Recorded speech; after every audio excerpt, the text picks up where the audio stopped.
Welcome to the world of Python operator overloading.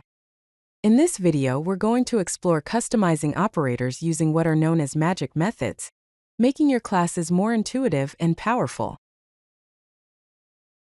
Magic methods, sometimes also called dunder methods, are special methods in Python that have double underscores at the beginning and end of their names.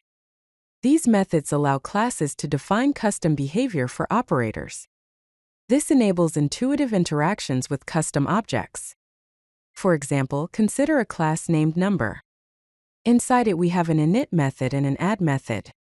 The add method, which has double underscores, allows us to specify what happens when we add two objects of the number class using the plus operator. Here are some commonly used magic methods for arithmetic operators. The __add___ method implements addition using the plus operator. The __sub___ method implements subtraction using the minus operator. The __mul___ method implements multiplication using the asterisk operator. The __trutive___ method implements division using the / operator. Let's explore magic methods for comparison operators. The __eq___ method is used to implement equality using the double equals operator.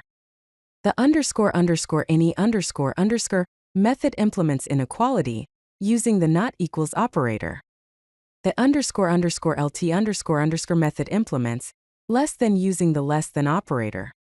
And finally, the __gt__ method implements greater than using the greater than operator. Besides arithmetic and comparison, there are other special methods as well. The __str___ method defines the behavior for the string function. The ___ representing ___ method defines the behavior for the represent function. The __len__ method defines the behavior for the len function. The __call__ method makes an object callable like a function. Let's look at an example using a vector class. The __init__ method initializes the x and y components of the vector. The __add__ method overloads the addition operator to perform vector addition, returning a new vector object with the sum of the components. The __mul__ method overloads the multiplication operator to perform scalar multiplication, returning a new vector object with scaled components. Finally, the __str___ method provides a string representation of the vector object. Here's how to use the vector class we defined in the previous slide. We create two vectors v1 and v2. We then add these vectors, storing the result in v3 and printing it. Next, we multiply v1 by a scalar value of 3, storing the result in v4 and printing it. The output shows the result of vector addition, 7, 4, and scalar multiplication, 6, 9, demonstrating how operator overloading works. In this slide, we implement comparison operators for the vector class, enabling comparisons based on the magnitude or length of the vectors. The magnitude method calculates the vector's magnitude. The __eq__ method returns true if two vectors have the same magnitude. The __lt__ method returns true if one vector has a smaller magnitude than the other.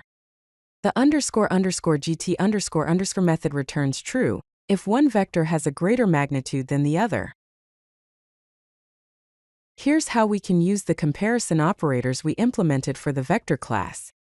We create three vectors, v1, v2, and v3. Notice that v1 and v3 have the same magnitude, which is 5, while v2 has a magnitude of 13.